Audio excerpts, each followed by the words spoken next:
Ohio Democrats' lessons from New York and the billion-dollar tax cut.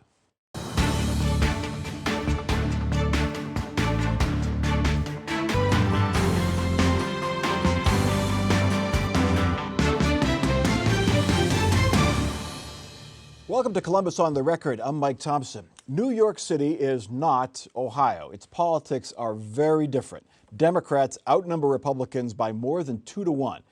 Last week's mayoral primary had 11 candidates. So comparing a New York City election to an Ohio election is tricky. But there still could be some lessons for Ohio Democrats. Young, far-left progressive candidate Zohran Mamdani beat the older establishment candidate Andrew Cuomo.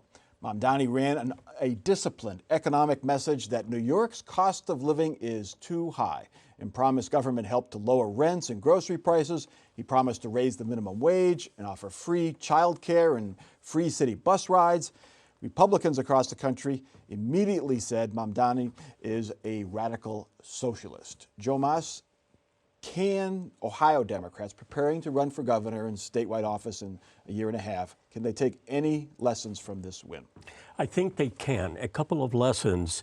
However, let me upfront tell you that his style and his message was a new New York City message. And I don't think that it can be replicated in Ohio, nor should it.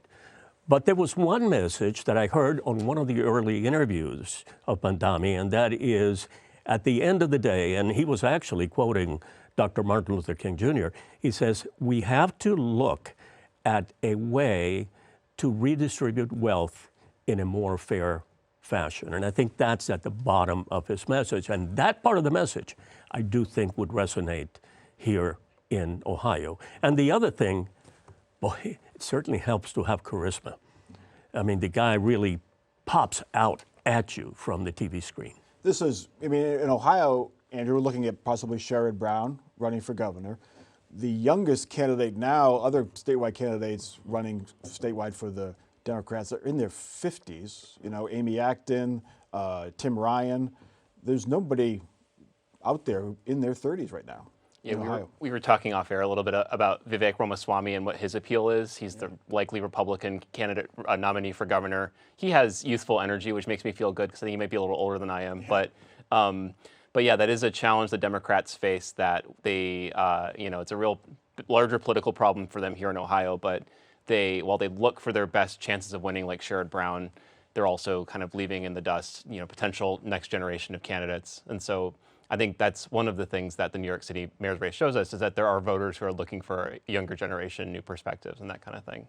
So Sherrod Brown, Mike, should he be watching this and say, maybe it's time to pass the torch, or does he ignore this, or what do you think? Well, I know you're not in his head. I don't speak for Sherrod, yeah. But I don't think he's going to run for governor anyway. I was talking about that with Joe earlier. But to me, I disagree with Joe. I don't think whatever the Democrats take from that election nationwide, I think hurts them. It's another, just once again, the example of moving to the left, moving to the left, moving to the left. They don't have to worry about being elected in New York. The last Republican I can remember ever a mayor was Lindsay, who was really a Democrat and ultimately changed his, policy. But I just think this huge Trump victory, and I'm not a Trump fan, as you know, but I think with so much of it, Democrats going way left. And I've seen a lot of things from Democrats saying, we've got to change this. We've got to get back to the people and care about the working man and all. This thing doesn't do anything except give all the money away. And he was pretty disciplined. He basically was cost of living. The rent's too high, right. Groceries are too. He really didn't get into the culture war stuff. He didn't get into transgender rights True. too much. True. He didn't get into, all that. He basically was very disciplined on the economic message. But he did on the immigration. He did have a very high profile on that issue. And by the way, I want to add that I agree with Mike disagreeing with me, because what I was, and let me explain, because what I was addressing were Ohio races. And what I thought that I got from that it has to be tailored. That's why I said that it was for New York, for New Yorkers. It has to be tailored to the particular community, whether it's Columbus or it's Ohio or whatever it would happen to be. And I agree with Mike that general message probably would not be successful on the national level. Might this, Andrew, this is purely speculation. Again, we're comparing a New York City election to the state of Ohio, which is the two different worlds. But might this inspire a younger Democrat, the mayor of Cleveland, Mayor Bibb, Zach Klein, to look statewide? I'm really reluctant to make Yeah. like huge sweeping takeaways for an election like this. It's Yeah. possible that New York will allow Andrew Cuomo, for example, to run in November. Yeah.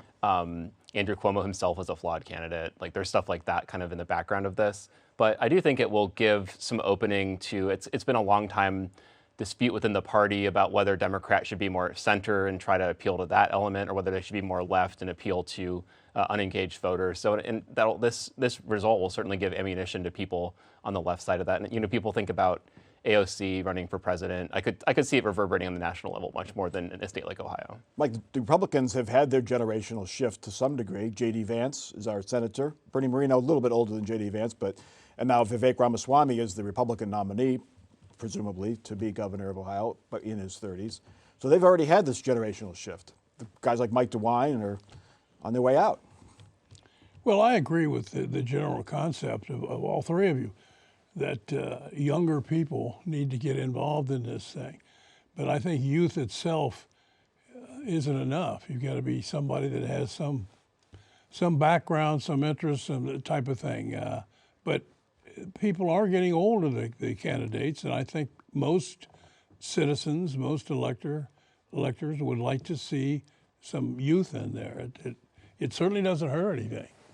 Is it youth, Joe, or is it new ideas? I mean, you tick down the things that he wants, and this is, it's free everything. It's free bus rides, free childcare for young kids, city-owned grocery stores, rent control. They sound socialist. He describes himself as a socialist, but they're popular things, too. Well, they are very popular things, but let me tell you, the thing about the youth is not necessarily what youth can bring, but the youth that your youth can bring out. Because the younger population is the one that does not usually get out and vote. I think Mike and I probably represent the segment of the population that is the most loyal voters. So I think that is what can make a difference, particularly in Ohio. Yep. I'm glad that we circled around to that issue. Need a candidate that can bring out the base. Bring out the vote. The problem with enthusiasm. Democrats is not that there are any fewer of us and we can't win elections. Is that the Democrats and Democratic-leaning people are not getting out to vote. Yeah. Well, Mike, I agree again with what Joe said. That's quite true. But back to the election in general in New York City. Nobody's mentioned another thing he wanted to do: free buses, rent control, raise the taxes on the corporations again.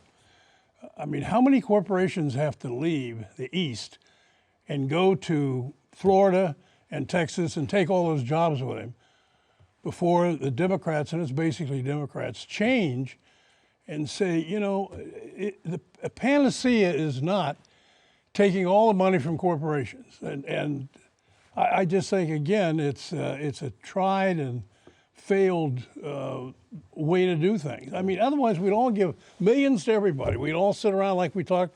Our property taxes are all paid. We all vacation. We all wear it. And until then, there's going to be differences. And I just don't think the answer is higher taxes on corporations. All right. Speaking of taxes, the state's $60 billion two-year state budget awaits Governor DeWine's signature and his line item vetoes. The most significant line item for many Ohioans is a big tax cut. Ohio used to have several tax brackets years ago. Now it likely will have just one. The budget would have everyone who makes more than $26,000 a year pay 2.75% of their income to the state of Ohio. Those making less than 26 grand still will pay no income tax, so no change for them. Ohioans making between $26,000 and $100,000 a year already pay that 2.75%, so no change for them. But people who earn more than $100,000 a year, they will see a 20% cut in their state income taxes. It'll cost the state more than $1 billion. The legislature made cuts in other areas of the state budget to make up for that lost revenue. And supporters say it will make Ohio more competitive. Opponents say it benefits the wealthy. Andrew Tobias, this tax cut, this flat tax is what it is. This idea came in late in this long process, but it's there. It looks like it's there to stay.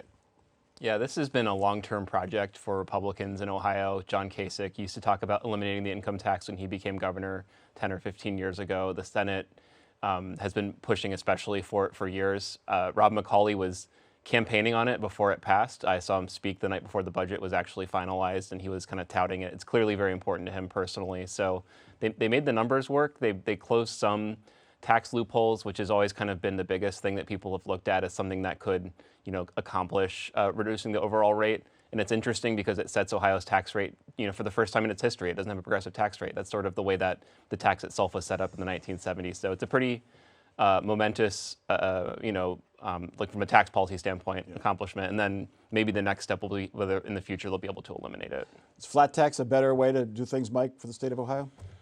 Mike, I don't know. I mean, obviously everybody likes a tax break regardless of what bracket you're in. So it's good for some people, it's bad for others. We have certain monies that we must raise to do certain things. We've talked recently about the property taxes, which everybody hates, but so much of that goes to the libraries and police and so forth, which everybody likes. So I know politicians like to cut taxes, and it sounds good, but I'm not convinced that this is the best thing for the state. The idea this is going to bring in more people and so forth. If it was a corporate thing, it might, but do you really think a lot of people who are making in excess of this 125, 200,000, whatever it is, and live in Michigan or Georgia or Florida are now going to come into Ohio because the tax has been down from 3 to whatever 2 point? I just don't think it's practical. Well, the flat tax and or no income tax combined with our beautiful weather, Joe, that'll get people coming in. and that is the bottom line of the whole thing here. And this whole thing about cutting taxes is really curious because the money, unless you just have no infrastructure, no supports for schools, no supports for hospitals, the money's going to come from somewhere. So you don't call it an income tax, and all of a sudden you've got to raise the sales tax, which is regressive. I don't think this particular tax cut is regressive, but it's flat. The effects are regressive on individual families. So at the end of the day, it's going to come out of somewhere unless you just are not going to have the services at all. You don't have the services at all, then companies might be reluctant to come into the state of Ohio. So I don't think it's an easy answer. I think we're, in one word, I think we're being bamboozled. Any chance, Governor DeWine has said in the past that the old tax rates, 3.5 and 2.75 were fine. Any chance he uses his line item veto on this, on the flat tax, Andrew? So he's nearing the end of his political career. So at some point, Mike DeWine's going to stop caring what people think and just kind of, follow his heart. I don't think this is the hill that he's going to die on. It would really undermine the budget that they passed. I assume there's a lot of negotiations that the governor was involved with as well, but it's hard to say for sure. I mean, I'm not, don't have Magic 8 Ball up here or anything like that, so I can't predict the future. But plus, it passed with a veto-proof majority, so even if he does veto it, it might get overridden, right? What's interesting, I like to say that, or I like to point out that Dave Yost, the Republican Attorney General, criticized this tax cut. Essentially, it's giving a tax cut to the wealthy in Ohio while not doing much for the rest of us. And I think that's something that Democrats kind of politically, it was very easy for them to run against this budget, and I think it gives them a campaign issue to run on. And so there is some division within the Republican Party on this. No property tax relief, widespread property tax relief in this budget. Little tweaks on the edges, like school districts who have a lot in savings, those counties can cut the property taxes if that's the case. There was some changes to levies, but Joe, no big property tax relief. And that is another bottom line because Ohio's property taxes are high. As a matter of fact, I wanted to look up and see how we rated, but we are high.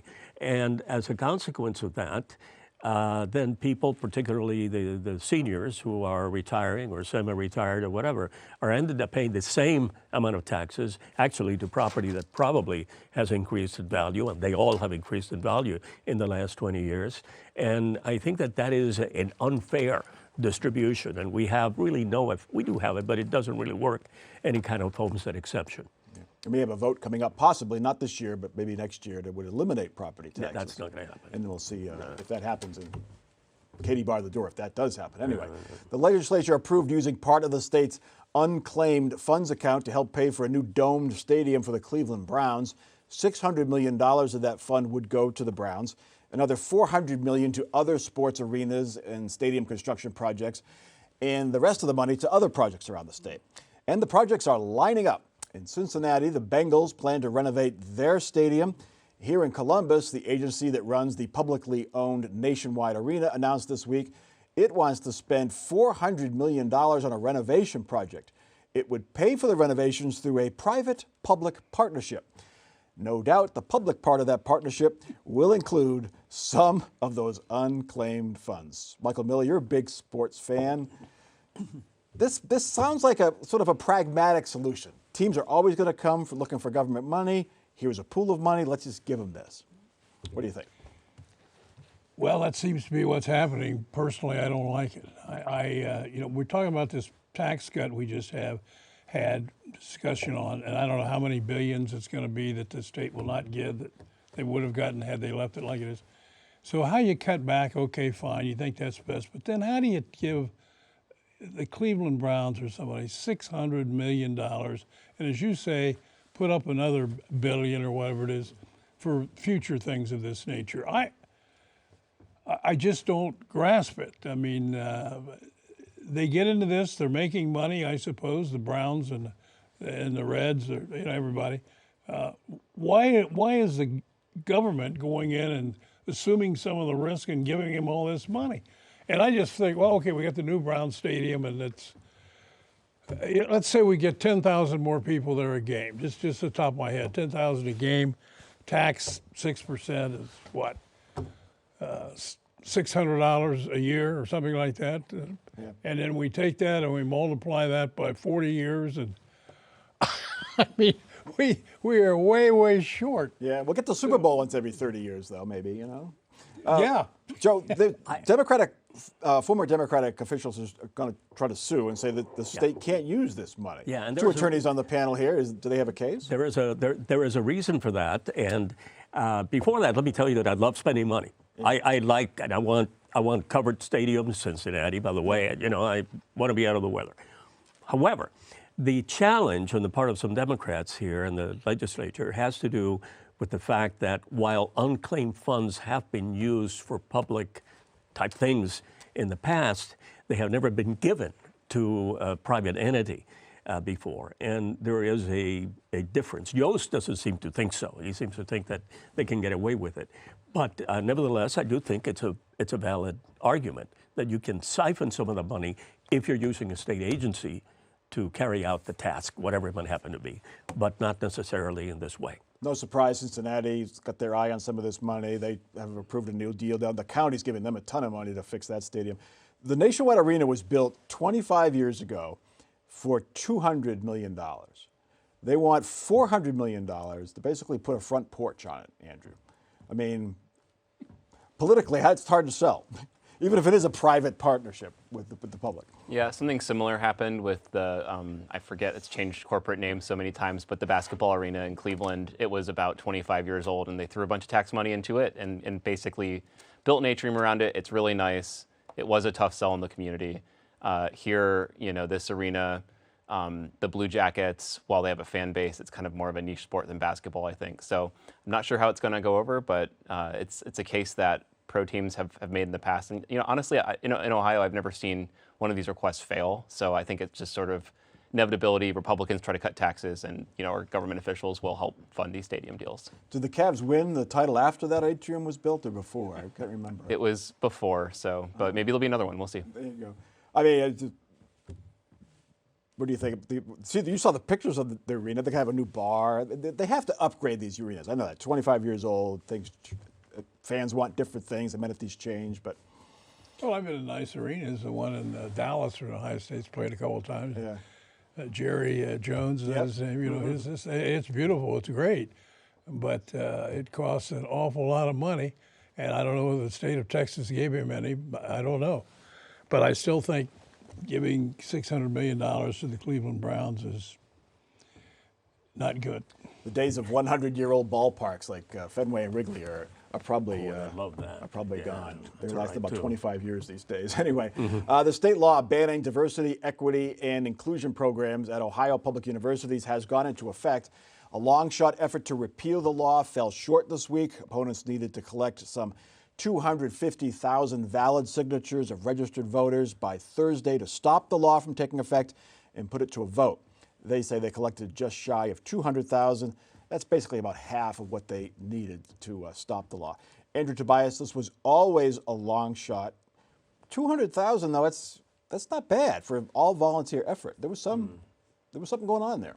Yeah, so the organizers said they spent around $45,000, which, to kind of put it in perspective, they got a quote from a paid political petition firm, and they said it would cost them $3.7 million to $5.1 million to do the job they had to do in 90 days, which is collect, like you said, 190-some thousand signatures, and they usually collect way more than that to account for signatures that are going to be thrown out. So I think it is, it's an impressive organizing feat, even though they fell short. They had 1,700 volunteers. I know I saw them milling around the Columbus events like farmers markets and stuff like that. So they said they're going to try to take their organization and use it for something else in the future. They didn't say exactly what that might be, but they said basically that whereas these repeal ballot issues require 90 days, there's a time period. If they want to try to put something on the ballot, they have as much time as they need. So they do have to collect way more signatures. It's even harder. They probably need more money, but at the same time, it'll be interesting to see if they actually manage to take what they've built and then turn it into something else. Joe, is it hard for them to collect signatures and build momentum? The one that really succeeded was the Senate Bill 5, which would have curtailed collective bargaining for public employee unions. right, yeah. The private unions came out for that. It got rejected overwhelmingly by the voters. It got repealed. They got the signatures, got it on the ballot, won big. This didn't have that same galvanizing effect. Is it because of the issue, the DEI issue? No, I don't know. I doubt it. Just put it that way. Particularly in the part of but not even the teachers' union came out and endorsed this thing and did any work behind it, because you need, feet on the ground, boots on the ground, and that sort of a thing. And they would have been incredibly helpful in that respect. So I am quite frankly baffled by why there wasn't more support. I think this is one of the worst pieces of legislation in the history of Ohio. And I think there are elements of it that will be successfully challenged in the courts. Mike, this is aimed at sort of college campuses. Critics say these campuses have become too far left, weren't attracting other viewpoints, weren't promoting other viewpoints. Do you think now that this law is in effect that things will change on campuses? Well, I think it'll change, but I think it'll be very minuscule. I don't think that it's going to have any great effect. I think the people that are totally opposed to it are worried much more about things that I don't think are going to happen, and the people that are very much in favor of it think there's going to be great change. I don't think that's going to happen either. I know Ohio State has made a lot of changes to its policies. They have a website that's tracking what they're doing to comply with this law. Andrew, I assume other schools around the state are doing that as well. Yeah, we did see kind of during this time period when it was technically possible that the law would be put on hold at least through November, that you saw colleges taking steps to comply with it. I think that when one of my colleagues asked them, it includes federal policy changes they want to be compliant with, I think, but also they're preparing for the state one to take effect. So I don't think colleges are surprised. I think they've been prepared for this. And they lobbied against this bill for a long time, but some of what was in it includes there's a provision that was kind of most upsetting the labor movement, which is barring faculty from striking. And I know that's something actually the administrations of these colleges want. So I think it's kind of a mixed bag for like the people who actually run the universities themselves. Is this just, Joe, is this another mark in this DEI struggle, fight over DEI, and where the balance is between helping marginalized folks and going too far as critics are concerned? I remember a few weeks ago, there was an interview on all sides, as a matter of fact, of the president of Ohio State, and he said, at the end of the day, I think we can accomplish the same things, not calling it that. And as a matter of fact, we've made some progress that we maybe haven't seen before, subsequent to the whole DEI thing coming up. So they'll get around it somehow. Yeah, Herb Asher mentioned that when Gordon Gee was president, I'm not sure if it was his first or his second, it used to be the Office of Minority Affairs, and they changed it to the Office of Diversity because that was more inclusive than Minority Affairs, and then now diversity is the bad word, so maybe it's just the nomenclature. Anyway, let's get to our final off-the-record parting shots. Michael Miller, you're up first. Well, I think that the budget that's in passed and all we've talked about going to the governor, I would not be surprised if he uses his line item veto, as was discussed earlier today, I think, by Andrew. This is not his final event. He's got another year and a half or so. But I think he's always been a good man, and I think he will, if he thinks something needs to be vetoed, even as you say, Mike, is veto proof, I think he'll do it. And I think there's some things out there that really come into question, and I'm anxious to see what he does. If he doesn't do anything, I respect his opinion, but it would not shock me if he did. All right, Joe. You guys remember Albrego Garcia? He was the Maryland dad that was rounded up and summarily shipped to El Salvador, to that Maxi whatever prison, and then brought back and then indicted for human trafficking. Well, it turns out that the human trafficking case doesn't appear to exist. So there may be dismissing the case, but in any event, if he ends up back in the hands of ICE, he will be summarily deported to a third country again. Andrew. J.D. Vance, the vice president, spoke here in Ohio this week. It was the first time that I'd seen him since he was elected vice president. And it was interesting. It was at Ohio Republican Party fundraiser in Lima, which is not like the center of the universe in Ohio. It was interesting that he decided to hold it there. And I view it honestly as a sign that he might be trying to lay a groundwork for a presidential campaign in 4 years. We'll see if I'm right on that. But Would not be surprising. The Columbus Crew were saved by the Modell law, which kept the team from moving out of state. Well, they changed that law in the state budget. Now teams can move within the state of Ohio. So the Crew just have a new stadium, but they have Cleveland owners. It won't happen overnight, but something they should keep an eye on down the road. That is Columbus on the Record for this week. Continue the discussion online on Facebook and watch us anytime on demand at our website, YouTube, and the PBS app. For our crew and panel, I'm Mike Thompson. Have a good week.